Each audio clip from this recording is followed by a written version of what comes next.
Hola, ¿qué tal? Muy buenos días. Yo soy Mariana Escobedo y esto es Agenda y Contexto. Desde hace varios años, la Universidad Nacional Autónoma de México, la UNAM, la máxima casa de estudios, ha registrado casos de violencia sexual y de acoso sexual en contra de sus alumnas y en contra de las profesoras. También se han registrado casos en las trabajadoras. Como usted sabe y recordará, uno de esos casos fue el de la alumna Lesbi Pérez. Se dijo entonces, de una manera infame y brutal, que ella se drogaba y se alcoholizaba, y se diagnosticó finalmente un caso social de violencia como si fuese aislado, cuando en realidad hay una cadena de negligencias también en la Universidad Nacional Autónoma de México. En los últimos meses sobre todo, hemos visto a miles de mujeres de la universidad salir de sus aulas para protestar en las calles. Ahí tiene las imágenes, son ellas las encapuchadas, son ellas las que no tienen el rostro, son ellas de las que no se sabe nada, pero esta mañana aquí en Agenda y Contexto vamos a conocer quién está detrás de estas capuchas, por qué se las ponen y cómo va precisamente esta lucha social allá en la universidad. Les presento con muchísimo gusto a una alumna de la Prepa 3. ¿Qué tal? Muy buenos días, bienvenida. Hola, ¿qué tal, Mariana? Gracias por el espacio. También contamos esta mañana con la valiosa presencia de Brenda Medina. Ella es tesista, profesora adjunta en Pedagogía de la Facultad de Filosofía y Letras de la Universidad Nacional. Bienvenida. Muy buen día, Mariana, un placer. Bueno, pues ustedes irrumpieron en la escena pública en diversas ocasiones. Primero fue el caso de Lesbi Pérez, que fue muy conocido, y luego el de Aide Mendoza en el CCH Oriente. Ahora, pues me gustaría que me comentaras, como alumna de la Prepa 3, que nos digas este caso de violencia que sufriste en las escaleras de este plantel y qué te dijeron los profesores y sobre todo quién te ayudó o quién te recibió de las autoridades y cuál fue la respuesta. Si nos puedes comentar tu caso. Sí, bueno, hace un par de años yo sufrí violencia por parte de una expareja mía. Dentro de las instalaciones llegó a agredirme físicamente, aventándome en una ocasión de las escaleras. Después de esto, pues acudí con la oficina jurídica del plantel a levantar la denuncia, pero lo único que recibí fueron burlas y que el jefe de esta oficina me dijera que no se iba a meter en eso, ya que el agresor era pues una persona muy respetada en la preparatoria. Entonces, de ahí nace un poco también mi sed de pedir justicia y de darme cuenta que no pueden seguir las cosas así. Y como en mi caso hay muchos, en que omiten demasiadas veces las autoridades lo que pasa realmente dentro de los planteles. Bueno, también sufriste abuso sexual por parte de esta persona, ¿cierto? Sí, sí. Entonces, todo eso se lo dije al jefe de oficina, y más que sentirme protegida, pues me sentí muy vulnerada en ese momento. Incluso yo pues salí rompiendo en llanto después de eso, y aún así claro, no se logró nada, ¿no? Bueno, pues precisamente para no violentar el debido proceso, omitimos el nombre del individuo de quien te hizo este daño y omitimos también pues finalmente las características para no entorpecer la investigación. Sin embargo, pues sí me gustaría mucho que me comentaras cuál fue tu reacción una vez que padeciste este problema, qué fue lo que ocurrió en ti en lo personal. En esos momentos, pues yo me sentía muy vulnerable, me sentía muy mal. A nivel personal tenía muchos temas conmigo misma que tratar, incluso me hicieron sentir muchas veces culpable de lo que me sucedió. O sea, en muchas ocasiones profesores o gente en la que yo confiaba decía, bueno, es que, o sea, si a ti te violentaron fue por tu culpa, ¿no? Y es algo que yo tomé como única verdad, hasta que conocí a más mujeres dentro de la preparatoria, y afortunadamente hace un poco más de un año se creó el colectivo Rosas Rebeldes, y desde entonces me siento muy arropada por todas las que están ahí. Siento que ya no estamos solas y que no hay miedo, y entonces me siento mucho mejor desde que pertenezco a este colectivo. ¿Perteneces a ese colectivo? ¿Han salido a protestar encapuchadas? Sí. ¿Ustedes han sido las que han salido a protestar en algunos escenarios? Sí, integrantes del colectivo Rosas Rebeldes hemos estado presentes en distintas marchas por buscar la legalidad del aborto en México, en el 8 de marzo, o sea, hemos salido en varias ocasiones y salimos encapuchadas. A ver, hay personas que critican mucho el hecho de que hayan agredido, como ellos mencionan, las autoridades de la Universidad Nacional comentaron que habían sufrido daños en su mobiliario. ¿Ustedes también participaron en esas protestas? Cada integrante de Rosas Rebeldes tiene una forma de manifestación distinta y nosotros respetamos todos los tipos de manifestación porque creemos que criminalizar eso va en contra de nuestros ideales. Más bien yo le pregunto a la sociedad en general, ¿quiénes son realmente los que criminalizan? O sea, ¿quiénes son realmente los criminales, no? Nosotras que salimos a levantar la voz y que de esa manera mostramos nuestro hartazgo, nuestro miedo, nuestra frustración, nuestro coraje, y es un grito de decir basta, o los que están sentados ahí, los que nos llaman a nosotras delincuentes o encapuchadas que vandalizan, que son los que omiten casos de violencia, de violaciones, de acoso, de hostigamiento. Entonces, realmente creo que en este sentido yo no puedo decir si Rosas Rebeldes ha salido como a este tipo de manifestaciones o no, sino que cada integrante del colectivo sabe cómo manifestarse. Y tú como alumna de la Prepa 3, bueno, ya lo sufriste en carne propia, fuiste a pedir ayuda a la autoridad, se burlaron de ti, no recibiste la ayuda que necesitabas y que nunca debió ocurrirte. Cuéntale al público por qué usan estas capuchas en las protestas. Bueno, la razón por la que usamos estas capuchas tienen varias, ¿no? En principio de cuentas es por seguridad. Muchas de las que estamos dentro de la preparatoria y dentro del colectivo, muchas son menores de edad, otras ya no, pero pues es en principio por seguridad. Dos, dentro de la preparatoria 3, en el año 2018 hubo un hostigamiento político hacia los activistas de este entonces, que no usaban capuchas, nunca se encapucharon, siempre dijeron quién soy, mi nombre. No llegaron a las medidas en las que ahora estamos, porque bueno, Prepa 3 está cumpliendo un mes de paro. En ese año no se hizo esto, no se hizo como un paro tan largo. Se trató de llegar a acuerdos con los directivos bajo un pliego petitorio, se hicieron 2 en total, pero pues lo único que se logró fue que los directivos los tuvieran fichados, que los acusaran de cosas como narcotráfico, como tener nexos con la política, y que prácticamente los amenazaran con decir, bueno, tú no eres narcotraficante, pero en algún momento puede aparecer algo de droga en tu mochila.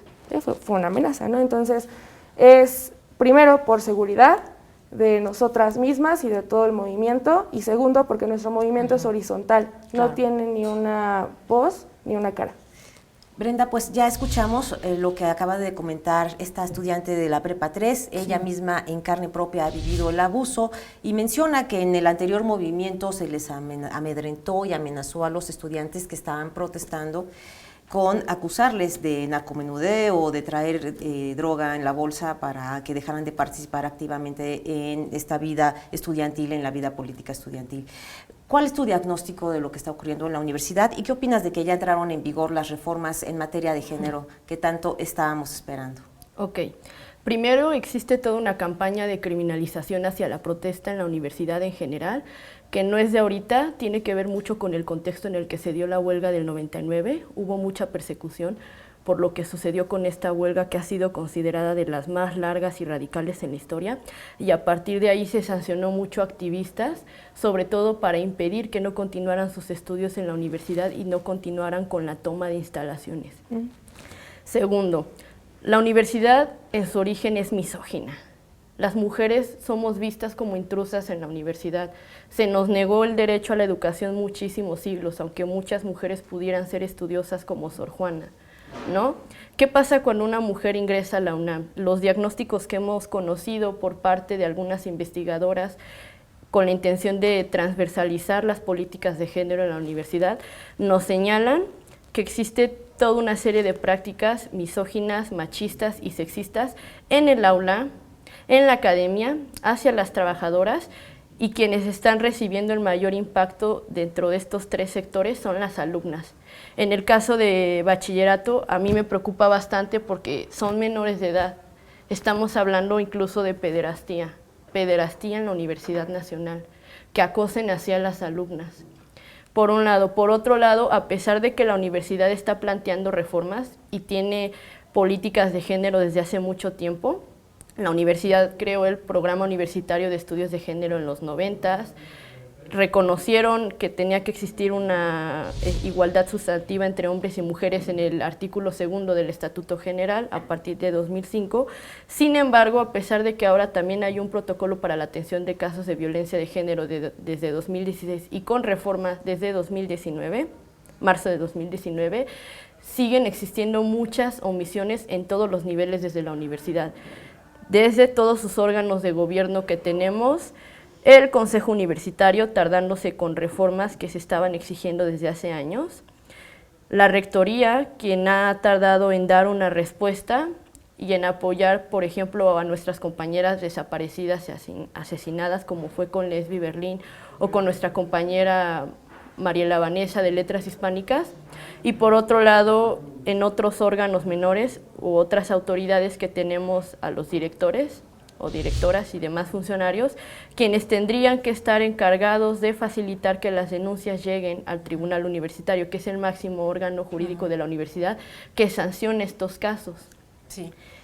Oye, pues mira, vamos a hacer una pausa, vámonos con esta reflexión como has comentado, y ¿te parece si regresamos Sí. con este tema y más? Porque tú has asegurado anteriormente que incluso podría ser trata de personas, lo que también se pueda presentar en algunos casos de la universidad. Así es.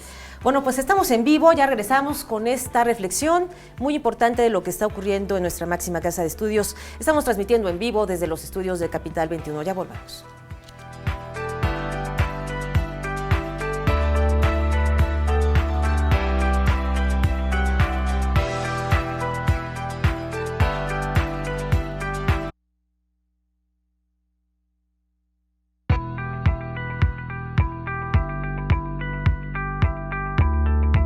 Estamos de vuelta en Agenda y Contexto y el tema en la mesa, los movimientos estudiantiles de mujeres en la Universidad Nacional Autónoma de México. Brenda, nos comentabas antes de la pausa que hay una serie de finalmente problemas relacionados con la falta de equidad de género, con la falta de perspectiva de género, que la universidad plantea un ambiente de misoginia. Hemos visto enfrentamientos entre estudiantes que no quieren que se cierren las escuelas, que ellos quieren que se continúe con las clases. Hemos visto también denuncias de cientos de mujeres que han sido grabadas en los baños de las distintas escuelas y facultades de la Universidad Nacional, imágenes que luego terminan a la venta en las más de 2,000 plataformas digitales que existen de pornografía. Hemos visto también mujeres violentadas sexualmente, agredidas físicamente, como es el caso de la estudiante de Prepa 3, que para proteger su identidad, esta mañana se ha presentado aquí en Agenda y Contexto con la capucha. Claro, evidentemente hay una serie de medidas de seguridad que necesitan las estudiantes. Mencionas tú también pederastía y en anteriores ocasiones has mencionado que se trata de una red también de tráfico de mujeres. Sí, desafortunadamente en la universidad hace tiempo descubrimos, junto con el apoyo en ese entonces de Olimpia Coral, hoy de la Ley Olimpia, que hay toda una red de trata de contenido íntimo de alumnas de bachillerato y de alumnas de licenciatura. Dimos con una organización clandestina que se llama Memes UNAM, muy grave, así operan en Facebook, que extorsionaba a alumnas menores de edad y alumnas de licenciatura con dinero a cambio de que no filtraran contenido íntimo o que este contenido estuviera guardado en carpetas de Dropbox y se vendieran a algunos estudiantes de la Facultad de Medicina y de Administración y de Ciencias Políticas. Este suceso fue en 2016. ¿Qué ocurrió con esa página? ¿Se tiró, se vino abajo, la denunciaron? ¿Qué ocurrió? Se denunció, no existía la Ley Olimpia, la estuvimos denunciando en redes, se nos apoyó con un portal. Lo único que sucedió es que la página bajó el contenido, que era el enlace donde venía parte del contenido íntimo de muchísimas mujeres de la universidad, sobre todo en este caso fueron alumnas. Después de eso crearon cuentas en Instagram y en otras redes sociales con diferentes nombres donde seguían traficando contenido íntimo de muchísimas universitarias. ¿Cómo le hacen estos criminales? ¿Puedes contarnos, puedes contarle Sí. esta mañana al público de Agenda y Contexto qué hacen estos cibercriminales para obtener esas imágenes íntimas de mujeres mientras están realizando sus necesidades fisiológicas? Ok. Lo que nosotros detectamos, por ejemplo, en la Facultad de Filosofía y Letras, es que hay algunos baños que tienen poco acceso y que normalmente son más solitarios, es decir, son espacios más vacíos. Entonces, de acuerdo al horario y a la cantidad de personas que había, ingresan para tomar fotos o en las primeras horas de la mañana. Por ejemplo, en la Facultad de Ciencias Políticas se reportaba que en horas muy temprano había sujetos o personas, sobre todo algún hombre, que podía estar con un celular grabando, igual en los baños de la Facultad de Ciencias. Su forma de operar es buscar horarios, buscar que sea una sola chica en el baño y sobre todo que no haya personas en los alrededores por si esta chica grita o se altera o se da cuenta. Sí, de hecho hace unos días salió publicado en los diarios de circulación nacional un caso de una estudiante de la Facultad de Ciencias que se percata de quién es este individuo, lo trata de alcanzar y este individuo corre y lo detuvieron. Sí. También detuvieron a otro individuo en flagrancia en los baños también de la facultad. Y bueno, pues resulta que son varios casos, no nada más es un individuo. ¿Cómo es que siendo estudiantes de la universidad, compañeros, caigan en este tipo de redes criminales o si son externos? ¿Qué sabes de eso? Lo que hemos encontrado es que son tanto externos como estudiantes. Externos porque al momento de que se les ha encontrado y acusado, al no ser parte de la comunidad universitaria, se considera que no se les aplica la normatividad de la universidad. Y cuando son estudiantes, como la universidad no tiene contemplado esto en su estatuto general, en su artículo 95, específicamente el sancionar este tipo de violencias, no la violencia digital, tiene ahora reconocida la violencia de género, pero no la violencia digital, lo único que se les puede hacer es una suspensión menor, ¿no? Por ejemplo, de 6 meses. Sin que se les considere una expulsión definitiva porque lo que están cometiendo es un delito que ya es considerado en más de la mitad del país. Claro, y en la Ciudad de México ya está vigente la ley Olimpia también. Así es. ¿Qué van a pedir ustedes como profesoras y alumnas, como universitarias, en este sentido, frente a la violencia digital, que es un tipo de violencia que aparte se suma a las otras violencias? Sí. Primero que nada, la universidad está obligada a mantener una legislación universitaria actualizada en estos temas. Estamos en un contexto en el que el país está lleno de feminicidios y la universidad no puede ser omisa en estos casos porque en la universidad han aparecido alumnas asesinadas, alumnas violadas, profesoras acosadas, igual que trabajadoras. Esto quiere decir que la universidad no está siendo segura. Si bien es cierto que la universidad es autónoma, no quiere decir que sea independiente. Sí, es zona federal y si se comete un delito se tiene que perseguir también por oficio en coordinación con las fiscalías y las autoridades universitarias. ¿Qué vamos a exigir nosotras desde la planta académica y los demás sectores? Primero, justicia para todas las alumnas y todas las mujeres de la universidad. Segundo, que se siga actualizando la legislación universitaria de manera transversal. No es solo el Estatuto General, faltan otros reglamentos. Claro. Y sobre todo los planes y programas de estudio. Por ejemplo, a mí me preocupa que no se hable del aborto en el bachillerato universitario, sea la nacional preparatoria o el CCH. Tiene que ser un tema muy, muy importante que tendrían que aprender porque sabemos que existe un índice de alumnas que abandonan sus estudios por estar en una situación de embarazo. Claro. Y no se les habla de este tema, igual que de la diversidad sexual. Claro. O de los nuevos métodos anticonceptivos. Sí, mira, estábamos viendo en la imagen un Sí. video en donde una chica se tomaba una foto, pero no se trata de selfies, sino se trata de imágenes que son grabadas por hombres que entran a los baños de las facultades y escuelas y que ya sorprendieron y detuvieron en flagrancia a uno de ellos, ya fue detenido, ya nos enteramos, ya salió publicado ese caso en todos los medios de circulación nacional y ahora pues vamos a esperar qué se va a hacer con ese hombre que fue detenido en flagrancia porque fue así, mira, lo pescaron en el momento en que estaba cometiendo esta acción. Yo te preguntaba, ¿qué les pasa a los estudiantes, a los jóvenes en su cabeza? Porque si se supone que entran a la máxima casa de estudios para mejorar la sociedad, ¿qué es lo que les pasa para violentar a las mujeres? ¿Qué es lo que está ocurriendo? En mi opinión, la violencia de género también está normalizada en el ambiente universitario, comenzando con comentarios machistas y sexistas en las clases, el acoso que hay de parte de profesores hacia alumnas y alumnos. Entonces, ¿qué pasa? Que cuando ingresan los estudiantes varones a la Universidad Nacional, sea el bachillerato, la licenciatura, incluso al posgrado, se encuentran con un panorama que les permite seguir actuando con total impunidad, con sus privilegios de machos. Sí, llegan ahí y se sienten con el derecho de tocar a sus compañeras, de amenazarlas, se sienten con el derecho de decir un montón de cosas que hacen daño para violentarlas, con el derecho de tocarlas, de hacer lo que quieran, porque en el momento en que las universitarias intentan denunciar, hay toda una maquinaria que opera en la universidad para que las denuncias no lleguen. Y las pocas que llegan a tribunal universitario, que es a cuentagotas, muchas tienen sanciones menores. No terminan ni siquiera en una expulsión, terminan en algún tipo de suspensión, y eso expone a que si vuelve a haber una reincidencia, tienes al agresor de compañero de banca. O dándote clase, que es peor, ¿no? Porque algunos acosadores están dando clases. O como investigadores. O investigadores, y otros están en la butaca de un lado como tus compañeros. Así es. Rápidamente, cuéntame de otros casos como el tuyo, que fueron registrados en Prepa 3 y en el resto de prepas y escuelas de la Universidad Nacional. Sí, justo en Prepa 3, dentro del pliego petitorio, se pide que de compañía de la institución que sea la que vea estos casos, la UNAD, pues se abran las carpetas de investigación hacia una lista de aproximadamente 10 profesores que están siendo justamente denunciados por las chicas de la Prepa 3 por ser acosadores. Entonces, en Prepa 3 hay un índice de acoso por parte de los profesores muy alto, muy alto, comentarios misóginos que incluso a mí me hicieron, que yo escuché, actitudes machistas, comentarios como tú como mujer no vas a servir como física, mejor cásate con un doctor y embarázate, solo estás para esto.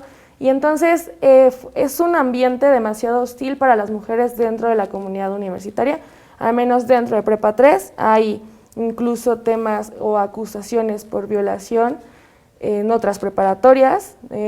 Obviamente sí ha habido igual golpes, hostigamiento sexual, acoso, y es por parte de profesores, de directivos y de alumnos también.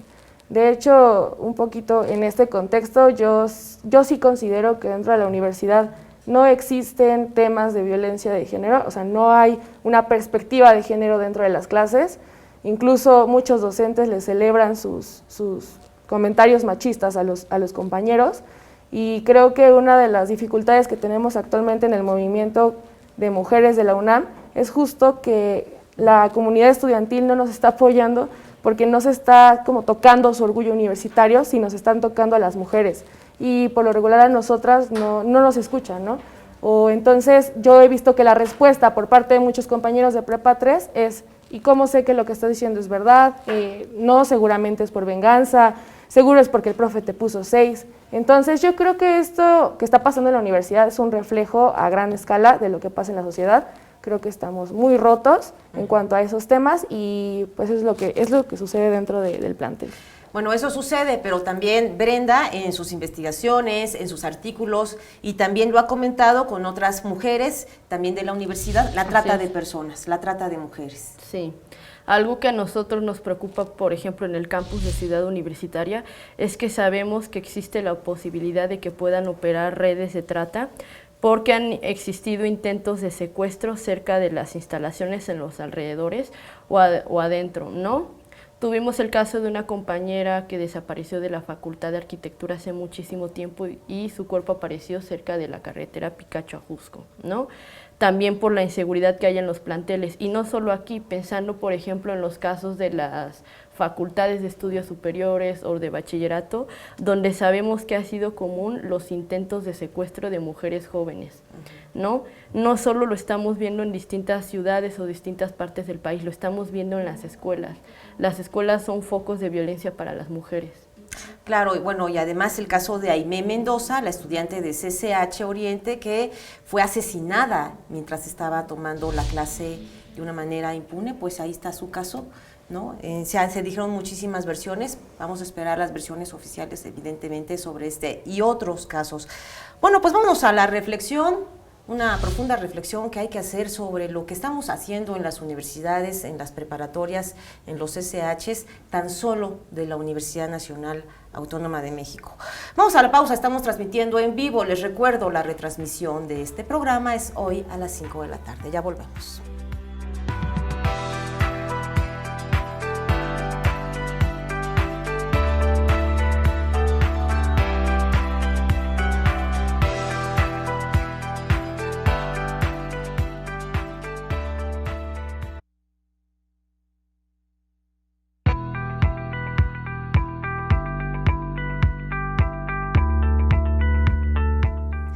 Estamos de vuelta en Agenda y Contexto y se suma a la mesa de análisis esta mañana la abogada Frida Gómez del Frente Nacional para la Sororidad. Ella además está cursando un posgrado de Economía en la Universidad Nacional Autónoma de México, así que también vienes como estudiante. Así es, muchas gracias. Bueno, Frida, ¿cómo ves este contexto? Ya hemos hablado de las causas que han llevado a las alumnas a protegerse con las capuchas y salir a protestar. Hay una condena social también de parte de diversos sectores que inclusive comunicadores, que prefiero omitir sus nombres porque son colegas, pero han exigido en sus programas y en sus espacios informativos que se detenga a estos estudiantes que traen la capucha. Él argumenta que hacen destrozos a la universidad, o ellos argumentan que hacen destrozos a la universidad. Sin embargo, me comenta la alumna de la Prepa 3 que se ponen la capucha simplemente por seguridad, porque en primer lugar sufrieron abuso sexual, no hubo una solución hacia ellas, y así como está ella, hay muchísimas estudiantes en sus mismos zapatos. Hay una narrativa de criminalización por parte de la sociedad en contra de todo tipo de protesta y particularmente de las protestas de las mujeres. A la gente le molesta que otras personas salgan a manifestarse, pero el trato que les dan es muy distinto. Cuando somos mujeres que estamos protestando, nos limitan y nos niegan el uso tanto de la agresión como una respuesta a las violencias que vivimos, nos niegan el uso de nuestra fuerza y de nuestros gritos como una libertad de expresión. Pero lo más interesante es que nos niegan nuestro derecho a reservar la identidad por la propia seguridad. En este país, en donde matan a tantas defensoras y defensores de derechos humanos, activistas, a periodistas, evidentemente ser activista es un deporte de alto riesgo. Pero además de que es un deporte de alto riesgo, es un derecho fundamental reconocido en instancias internacionales. Las y los activistas tienen todo el derecho a resguardar su identidad para salvaguardar su propia seguridad, porque la razón por la que hay encapuchadas justamente es porque nos están matando. Si nos matan por la simple razón de existir en convivencia con hombres, pues con mayor razón a las mujeres que protestan estamos generando un enojo para que haya una reacción de sancionar, castigar, tanto por la sociedad como por las autoridades. Y lo que es interesante es que ni siquiera las autoridades tienen la facultad de revelar nuestras identidades. Hacerlo es exponernos y están violentando todo tipo de protocolos para el respeto a la libertad de expresión.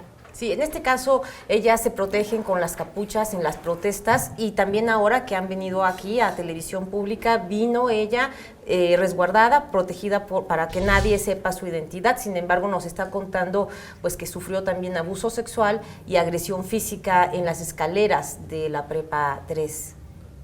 Lo que sucede en la UNAM ha sido un problema acumulado a lo largo de muchos años. Es una violencia sistémica y es una violencia estructural que atraviesa a todos, atraviesa a las autoridades, atraviesa a los administrativos, atraviesa a los profesores que acosan y que violan, atraviesa a las unidades de género que son omisas al momento en que las compañeras presentan denuncias, pero principalmente atraviesa a las compañeras y a los compañeros que desacreditan esta lucha y peor aún, a los compañeros que son los agresores. En el caso, por ejemplo, de la Facultad de Ciencias Políticas, eran alumnos los que estaban grabando a otras compañeras. En el caso de las facultades de filosofía, eran alumnos los que estaban agrediendo a otras compañeras. Entonces, lo que sucede en la UNAM no solamente recae en la administración autónoma, porque ellos, en su carácter de autoridades, no han sabido garantizar la seguridad para las mujeres. Pero también recae en todos los que han sido omisos a lo largo de tantos años,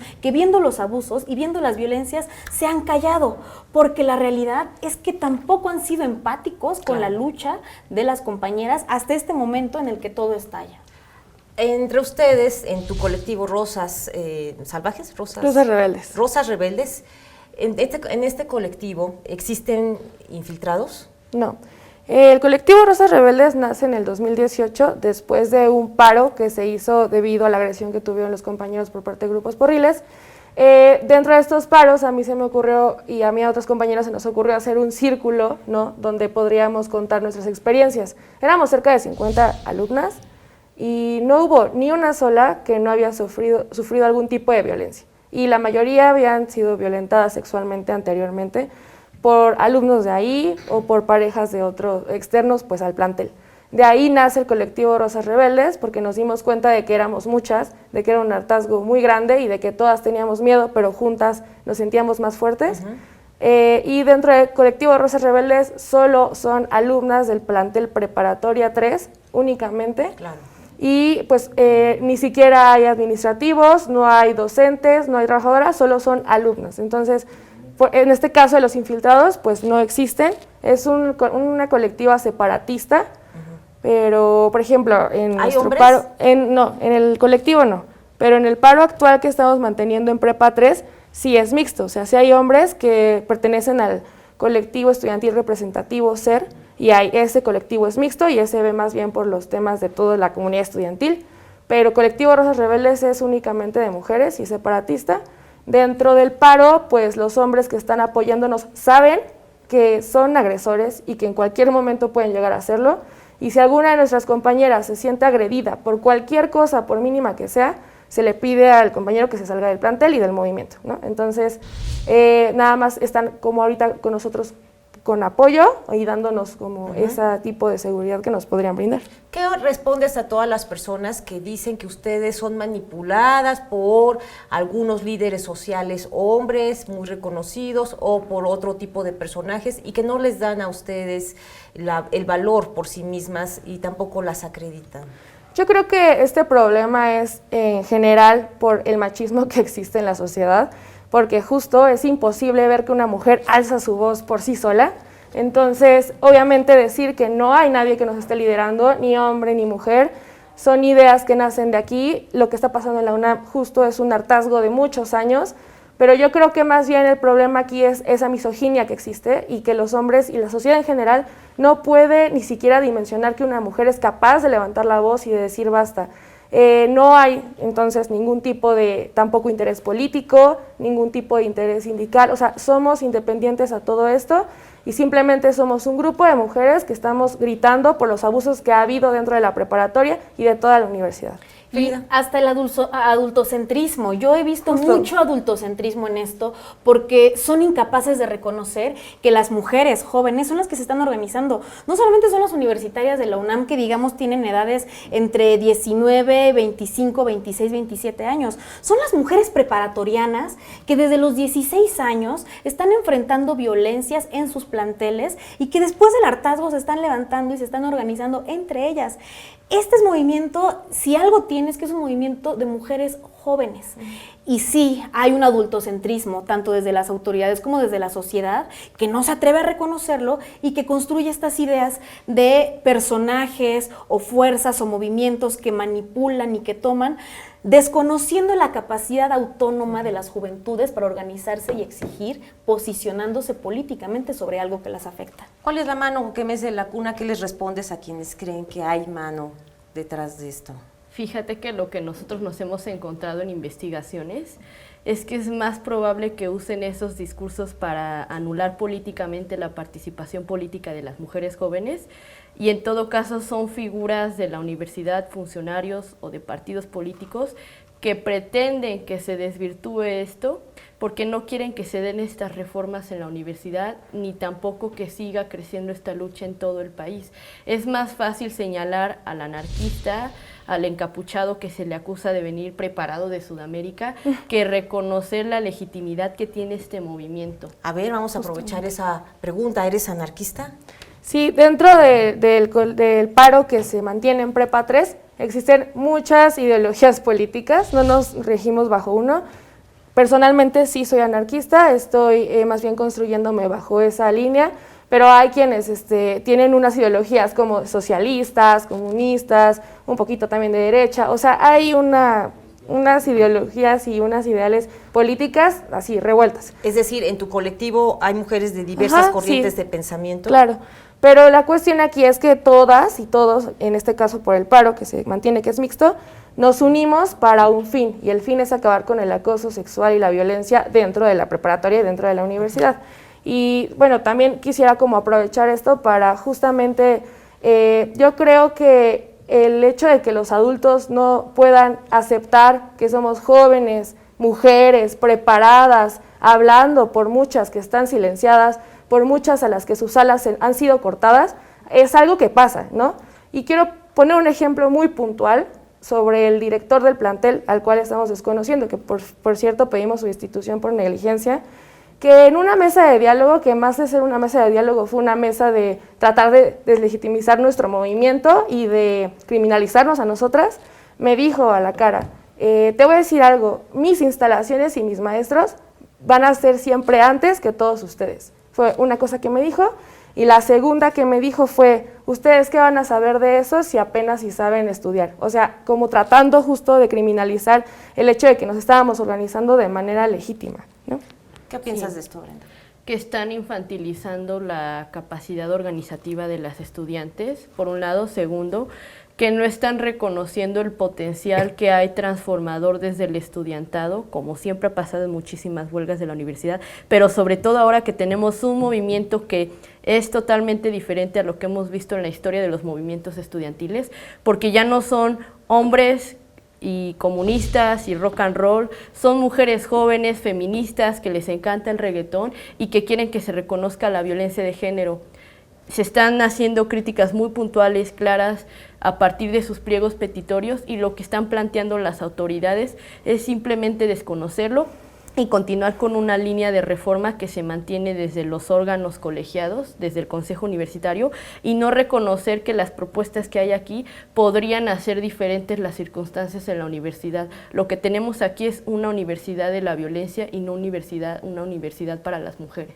Frida Gómez, las reformas a los artículos 95 y 99 del Estatuto General que califican a la violencia de género como causa especialmente grave de responsabilidad es aplicable a toda la comunidad universitaria. Ya entraron en vigor estas reformas, estas modificaciones se publicaron ya en la Gaceta UNAM. ¿Qué opinas de esto, de la reacción de la Rectoría? Me parece que es una reacción tardía. No fue una reacción a la plenitud de lo que se solicitó. De hecho, se solicitó que en la sesión del Consejo que deliberaba este tema se hiciera una transmisión pública sobre el debate, algo que no ocurrió. Y hay que recalcar que estas reformas eran una consecuencia natural y necesaria a partir de la presión de las feministas, que un poquito complementándolo con lo que ahorita platicábamos, este movimiento tiene en la base el feminismo, y el feminismo, por definición, es un movimiento e ideología antisistémico, porque parte justamente de que la opresión contra las mujeres es generalizada, viene desde la economía, viene desde la clase, viene desde el sistema capitalista, desde el sistema neoliberal, pero no solamente desde ahí, también desde la sociedad.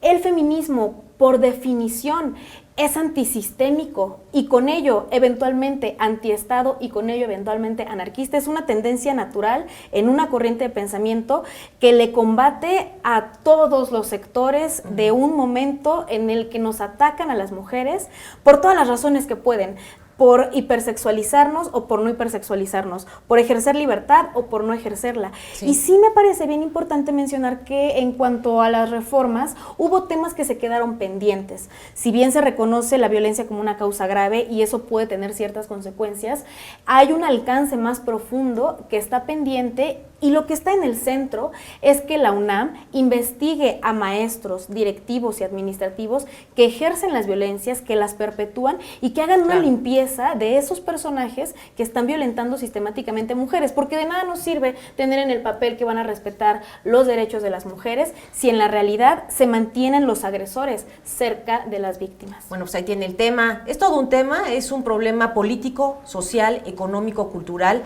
La violencia de género sin duda tiene muchos factores y muchas aristas para analizarlo. ¿Recuerda usted el caso de Fátima, esta pequeñita? Era tan solo una niña, caray, era una niña de 7 años, la hipersexualizaron, tenemos información de que hicieron con su cuerpo lo peor, graves vilezas, y bueno, como esa niña de 7 años, pues lo mismo ocurre con las estudiantes de mayor edad que están en la Universidad Nacional Autónoma de México. Usted ya escuchó esta mañana, le hemos llevado hasta usted esta mesa de análisis para que tome pues más opiniones y así pueda tener una visión más completa de lo que está sucediendo en la universidad. Muchísimas gracias a Brenda Medina, profesora adjunta en Pedagogía, tesista de la Facultad de Filosofía y Letras de la Universidad. Gracias.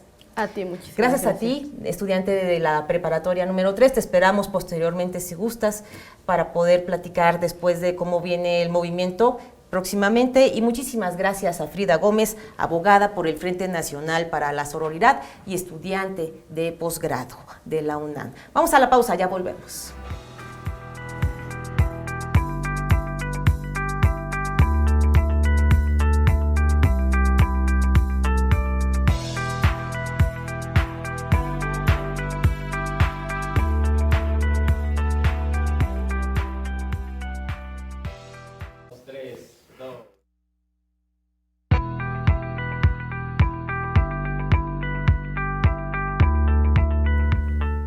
Ya estamos de vuelta aquí en Agenda y Contexto, como cada martes. Luis Wertmann, ¿qué tal? Qué gusto. Mariana, muy buenos días a todos. Y Mariana, hoy venimos a pedirle a todos que comiencen a registrar un número de teléfono, una línea, que es el 55 11 85 75 55. ¿Para qué nos sirve? ¿Qué es esto? Hoy hemos tenido un programa, yo diría, bastante fuerte, bastante duro, y la única manera de resolver todas estas situaciones tan tristes, tan trágicas, tan difíciles que nos pasan, es cuando somos solidarios, es cuando hacemos redes de apoyo, redes de comunicación y líneas de apoyo. Esta línea es la línea nacional contra el suicidio. ¿Por qué? Vemos que esto es algo que en nuestro país sube y sube y sube.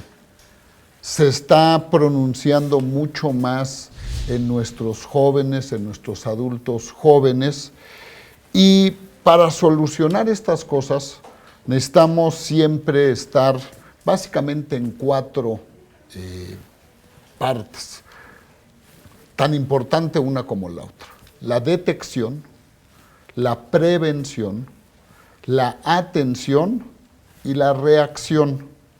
Esto siempre con una corresponsabilidad. ¿Qué quiere decir la detección? La detección es todo lo que nos pasa en la familia, todo lo que nos va pasando desde que nos vamos formando, como lo estuvimos viendo, y entonces aquí tenemos que empezar a generar y a crear que nuestra autoestima desde niños venga hacia arriba, ¿no? La prevención es todo lo que tiene que ver desde sanciones, pero lo más importante es nuestra formación, nuestro entorno, nuestras relaciones. Y aquí es donde ya empieza a necesitarse tanto el apoyo como la asesoría, ¿no? Tercer punto es la atención. La atención, ¿qué es? Las metodologías que usas, todas las terapias que pueden ser necesarias, todas las evaluaciones, y de ahí te pasas hacia la reacción. ¿Qué es la reacción? Todo lo que tenemos que capacitar a nuestros servidores públicos, a nuestros profesores, a todos los que formamos parte de un entorno. Y para eso es para lo que sirve una línea de apoyo, para tratar en todas estas partes de darnos esa asesoría y ese apoyo. Pues le estamos brindando a usted en este momento la línea nacional contra el suicidio, 5511-85-7555. ¿Usted ha tenido pensamientos suicidas o conoce a alguien que lo tenga, esté presentando un cuadro depresivo con esta tendencia a suicidarse? Es importante que se ponga en contacto con esta línea que Luis Wertmann está pues en este momento anunciando y sobre todo poniendo a disposición del público. Mira, hay un caso importante que te quiero comentar relacionado con las mujeres precisamente que han venido a denunciar esta mañana la situación de violencia sexual que se vive en la universidad, una universidad de miles que hay en todo el país. Algunas de ellas, cuando son descubiertas, exhibidas, cuando suben sus imágenes íntimas de una relación sexual o cuando fueron sorprendidas con imágenes íntimas sin que ellas lo supieran, sin consentimiento, se terminan suicidando. ¿Qué podemos hacer para que las mujeres no caigan en esto, comprendan que pueden tener una vida hacia adelante a pesar de la mofa y de la burla social y todo lo que conlleve a perder la dignidad de manera pública? Ante todo es saber, y este no es un discurso moralista para que no vaya a sonar algo extraño, pero lo más sagrado que tenemos es la vida. Cualquier persona, por tan difícil situación por la que esté pasando, sepa que es muy valioso. Entonces, no hay problema que no se pueda superar. Y mucho menos cuando tú tienes una red que te va a apoyar. Y en el caso de las mujeres, por Lo ejemplo, primero, hay que pedir ayuda. Y tenemos que aprender que pedir ayuda no es signo de debilidad, no es signo de sumisión, al contrario. Pedir ayuda es de gente grande, es de valientes, es del que quiere salir adelante porque está entendiendo lo que está pasando. Ese es lo primero y más importante en este y en cualquier problema. Lo segundo es que todos estos pensamientos primero comienza por autodañarte y después también de estos pensamientos suicidas, es que se va dando paulatino. O sea, no es una situación que se da de la noche a la mañana. Esto no es porque ayer sucedió algo y hoy tomamos una mala decisión. Esto va llevando, va escalando y va escalando. Entonces se manifiesta de muchísimas maneras, en cómo cambias comportamientos, en cómo te expresas, en cómo actúas, en cómo te ves. Y ahí es por eso que es tan importante nuestro entorno. ¿Quiénes son nuestro entorno? Desde padres, hermanos, tíos, abuelos, primos, pero siguiendo amigos, compañeros, profesores, directivos, toda la gente con la que se convive. Entonces, por eso es que el recibir una buena asesoría, el pedir apoyo y ayuda, que en la línea se da de manera confidencial, nadie te va a preguntar ni cómo te llamas, ni en dónde estás, salvo que sea para tu interés, para tu beneficio. Entonces, es importantísimo. Esto lo tenemos que estar haciendo hoy, que de alguna manera es una reacción, pero al mismo tiempo tenemos que estar haciendo una prensa en que desde nuestra educación, desde nuestra formación, desde que tenemos 1, 2, 3, 4, 5 años hacia arriba, y también desde arriba, desde nuestros adultos mayores, que también ellos vean la gran importancia, el gran valor que tiene para hacer toda esta contención y para que sea algo que lo erradiquemos como sociedad. Que aún si las autoridades llevan un papel muy, muy importante, tenemos que entender que como sociedad somos nosotros los que lo estamos haciendo. Y déjame agregarte algo, estamos sumando al siglo XXI, a la tecnología. Twitter, que es una de las redes que tanto utilizamos hoy para comunicarnos, bueno, está siendo parte fundamental de esto que estamos haciendo para que también cualquiera que en su red, que los invito a tanta gente que lo usa, ponga cualquier situación que tenga que ver con suicidio, que tenga que ver con falta de ganas de vivir, que tenga que ver toda una serie de algoritmos, de expresiones, que ahí es donde también hemos colaborado muy fuerte. ¿Para qué? Para que cuando ahora sí esta inteligencia artificial nos detecta que estamos teniendo síntomas, aunque nosotros no lo estemos entendiendo o no lo estemos notando, inmediatamente nos lleve el mensaje para decir, pide ayuda y aquí es donde te van a ayudar. Pues se nos agota el tiempo. Les recuerdo la línea nacional contra el suicidio, 5511-857575. Muchísimas gracias, Luis Guerman, por estar esta mañana con nosotros. Nada es más importante que tu vida, pide ayuda, no estás solo, red de apoyo. Bueno, pues ahí tiene la información. Muchísimas gracias a Luis. Gracias a usted por haberme acompañado a lo largo de esta hora. En el nombre de todos los que hacen posible este programa, Agenda y Contexto, gracias y los espero pues el día de mañana. Usted sabe que tenemos transmisiones en vivo de lunes a viernes de 10 a 11 de la mañana y la retransmisión es a las 5 de la tarde. Muchísimas gracias y hasta mañana.